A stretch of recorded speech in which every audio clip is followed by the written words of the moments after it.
దేవుడు సృష్టించిన మొదటి మనుషులు ఆదాము హవ్వలకి 2 కుమారులు పుట్టారు. వారు కయీను, హేబేలు.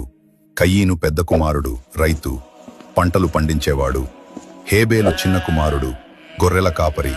ఒకరోజు ఇద్దరూ దేవునికి అర్పణలు తీసుకువచ్చారు. హేబేలు తన గొర్రెలలో క్రొవ్విన వాటిని అర్పించాడు. దేవుడు హేబేలు అర్పణను ఆనందంగా స్వీకరించాడు. కాని కయీను తన పంటల్లోంచి కొంత మాత్రమే తీసుకొచ్చాడు, ఉత్తమమైనవి కాదు. దేవుడు అతని అర్పణతో సంతోషించలేదు. దాంతో కయీను చాలా కోపంగా ఈర్ష్యతో నిండిపోయాడు. దేవుడు అతని మనసును చూశాడు. అతనితో మృదువుగా చెప్పాడు, నీవు మంచి పని చేస్తే సంతోషంగా ఉంటావు, కాని చెడును చేస్తే పాపం నిన్ను వెంబడిస్తుంది. కాని కయీను తన ఈర్ష్యను ఆపుకోలేకపోయాడు. ఒకరోజు పొలంలో ఉన్నప్పుడు అతని కోపం అదుపు తప్పింది. హేబేలుపై పడి అతనిని చంపేశాడు. దేవుడు కయీనుని అడిగాడు, నీ తమ్ముడు హేబేలు ఎక్కడా? కయీను అన్నాడు, నాకు తెలియదు. నేను ఎప్పుడూ నా తమ్ముడిని కాపాడుతూ ఉండాలా? కాని దేవుడు అన్నాడు, నీ తమ్ముడి రక్తం నాకు మొర పెట్టుకుంటోంది. నీవు నీ తమ్ముణ్ణి చంపావు. ఇప్పటినుంచి నీ జీవితం కష్టమవుతుంది. నీ పంటలు పండవు.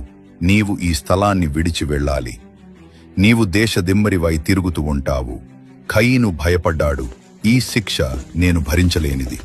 ఎవరైనా నన్ను చంపేస్తారు అన్నాడు. దాంతో దేవుడు కయీను మీద ఒక గుర్తు పెట్టాడు.